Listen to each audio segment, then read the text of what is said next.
ಚಿಂದಿ ಉಡಾಯಿಸೋ ಖಾರ ಬಣ್ಣ ರುಚಿಯನ್ನು ನೀಡುತ್ತದೆ. ಮೆಣಸಿನ ಪುಡಿ ಚಿಂದಿ ಉಡಾಯಿಸೋ ಖಾರ ಬಣ್ಣ ರುಚಿ. ಧರ್ಮಸ್ಥಳದಲ್ಲಿ ಹೂತಿಟ್ಟ ಶವಗಳ ಶೋಧ ಕಾರ್ಯಕ್ಕೆ ಬ್ರೇಕ್ ಬಿದ್ದಿದೆ. ಆದರೆ ಎಸ್ಐಟಿ ತನಿಖೆಯನ್ನ ಚುರುಕುಗೊಳಿಸಿದೆ. ಮಾಸ್ಕ್ ಮ್ಯಾನ್ ಸ್ನೇಹಿತನೇ ಸ್ಫೋಟಕ ಸಂಗತಿಯನ್ನ ಬೆಚ್ಚಿಟ್ಟಿದ್ದಾನೆ. ಇತ್ತ ರಾಜಕೀಯ ಜಟಾಪಟಿ ಕೂಡ ಬಹಳ ಜೋರಾಗಿದೆ.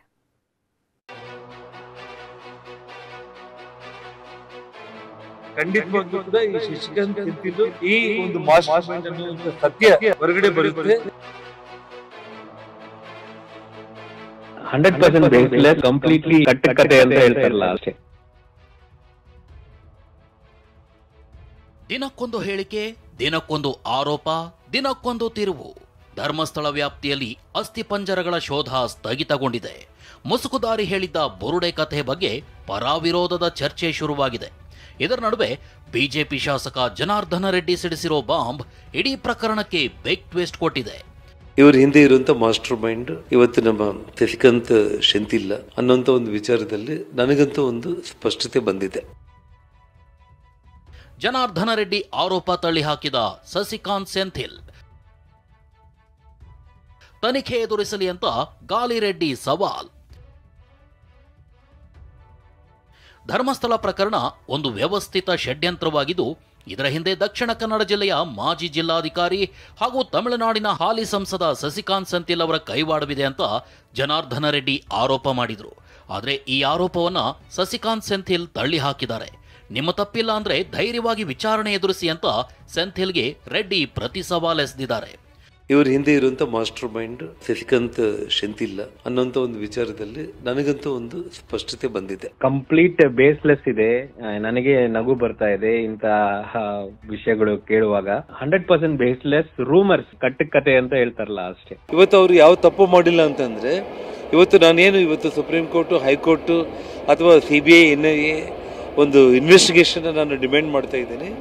ವಾಲಂಟ್ರಿಯಾಗಿ ಅವ್ರು ಬಂದ್ಬಿಟ್ಟು ಆ ಇನ್ವೆಸ್ಟಿಗೇಷನ್ಗೆ ನಾನು ಸಹಕಾರ ಕೊಡ್ತೇನೆ. ಇನ್ವೆಸ್ಟಿಗೇಷನ್ ನಾನು ಸಿದ್ಧನಾಗಿದ್ದೀನಿ. ಅದು ಯಾವುದೇ ಇನ್ವೆಸ್ಟಿಗೇಷನ್ ಆಗಲಿ ಅಂತೇಳಿ ಆ ಧೈರ್ಯದ ಮಾತು ಅವರು ಮಾಧ್ಯಮಗಳ ಮುಂದೆ ಹೇಳಲಿ. ಅವರು ಧರ್ಮಸ್ಥಳ ಕೇಸ್ನಲ್ಲಿ ರಾಜಕೀಯ ಜಟಾಪಟಿ ನಡುವೆ ಮಾಸ್ಕ್ ಮ್ಯಾನ್ ಜೊತೆ ಕೆಲಸ ಮಾಡ್ತಿದ್ದ ರಾಜು ಎಂಬಾತ ಹೊಸ ಸಂಗತಿಗಳನ್ನ ಬಿಚ್ಚಿಟ್ಟಿದ್ದಾನೆ.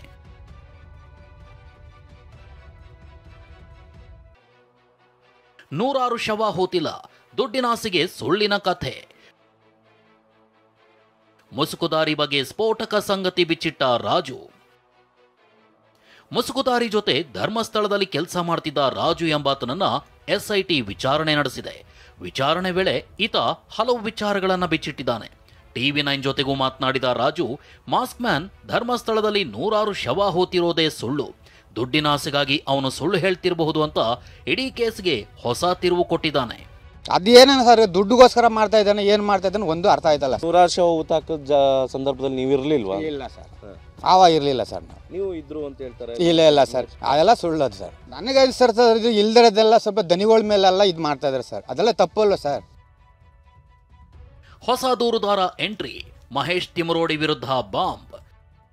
ಧರ್ಮಸ್ಥಳ ಪ್ರಕರಣದಲ್ಲಿ ಹೊಸ ದೂರುದಾರ ಎಂಟ್ರಿ ಕೊಟ್ಟಿದ್ದು ಹೋರಾಟಗಾರ ಮಹೇಶ್ ತಿಮರೋಡಿ ವಿರುದ್ಧ ಬಾಂಬ್ ಸಿಡಿಸಿದ್ದಾರೆ.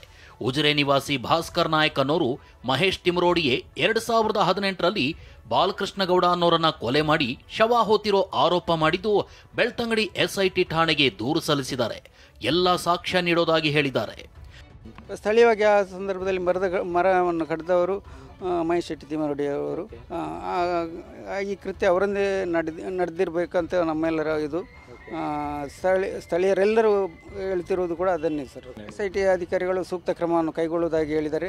ತನಿಖೆ ಆದಮೇಲೆ ಸತ್ಯಾಂಶ ಏನೆಂಬುದು ನಮ್ಮೆಲ್ಲರಿಗೂ, ನಮಗೂ ಕೂಡ ಗೊತ್ತಾಗುತ್ತೆ, ನಿಮ್ಮೆಲ್ಲರಿಗೂ ಗಮನಕ್ಕೆ ನಾವು ಆಗಿಬೇಕು ಸರ್.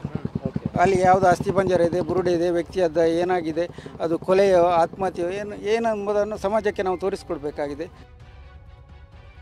ಅಂತಾರಾಷ್ಟ್ರೀಯ ಷಡ್ಯಂತ್ರ ಎಂದ ಬಿಜೆಪಿ, ಇಡಿ ತನಿಖೆಗೆ ಮನವಿ. ಮಂಡ್ಯ ಕುಣಿಗಲ್ನಲ್ಲಿ ಯೂಟ್ಯೂಬರ್ ಸಮೀರ್ ವಿರುದ್ಧ ದೂರು. ಧರ್ಮಸ್ಥಳ ವಿರುದ್ಧ ಅಪಪ್ರಚಾರ ಮಾಡಲಾಗ್ತಿದೆ ಅಂತ ಹಿಂದೂ ಸಂಘಟನೆಯವರು, ಬಿಜೆಪಿ ಮುಖಂಡರು ವಿವಿಧೆಡೆ ದೂರು ದಾಖಲಿಸಿದ್ದಾರೆ. ತುಮಕೂರು ಜಿಲ್ಲೆ ಕುಣಿಗಲ್ ತಾಲೂಕಿನ ಠಾಣೆಯಲ್ಲಿ ಯೂಟ್ಯೂಬರ್ ಸಮೀರ್ ವಿರುದ್ಧ ದೂರು ನೀಡಿದ್ದು ಬಂಧನಕ್ಕೆ ಒತ್ತಾಯಿಸಿದ್ದಾರೆ.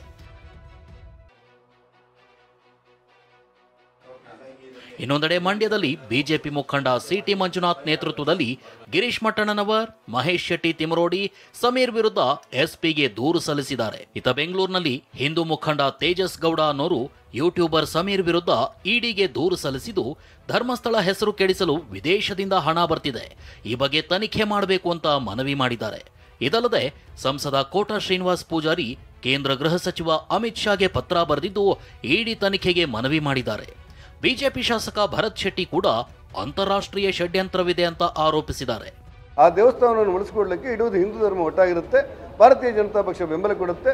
ಸಂಸದನಾಗಿ ನಾನು ಈ ಹೋರಾಟಕ್ಕೆ ಬೆಂಬಲ ಕೊಟ್ಟಿದ್ದೇನೆ, ದೇವಸ್ಥಾನ ಉಳಿಸಿಕೊಳ್ಳುವಂತ ಹೋರಾಟಕ್ಕೆ ಬೆಂಬಲ ಕೊಟ್ಟಿದ್ದೇನೆ. ದೊಡ್ಡ ಅಂತಾರಾಷ್ಟ್ರೀಯ ಮಟ್ಟದ ಹುನ್ನಾರ, ಒಂದು ಷಡ್ಯಂತ್ರ ಇದರಿಂದ ಇದೆ. ಈ ಷಡ್ಯಂತ್ರವನ್ನ ಭೇದಿಸಬೇಕಾಗಿದೆ. ಯಾರು ಇದ್ರ ಹಿಂದಿದ್ದಾರೆ, ಯಾಕೆ ನೆರೇಟಿವ್ ಅನ್ನು ಕ್ರಿಯೇಟ್ ಮಾಡಿದ್ರು? ಇದೆಲ್ಲದರ ನಡುವೆ ಎಸ್ಐಟಿ ತನಿಖೆ ಮುಂದುವರೆದಿದೆ. ನೆನೆ ಬೆಳ್ತಂಗಡಿ ಎಸ್ಐಟಿ ಕಚೇರಿಯಲ್ಲಿ ಮುಖ್ಯಸ್ಥ ಪ್ರಣವ್ ಮೊಹಾಂತಿ ಸಭೆ ನಡೆಸಿದ್ದಾರೆ. ಎಸ್ಐಟಿ ಠಾಣೆಗೆ ಬಂದ ಇತರೆ ದೂರುದಾರರ ಪ್ರಕರಣಗಳ ಪರಿಶೀಲನೆ ನಡೆಸಿದ್ದಾರೆ.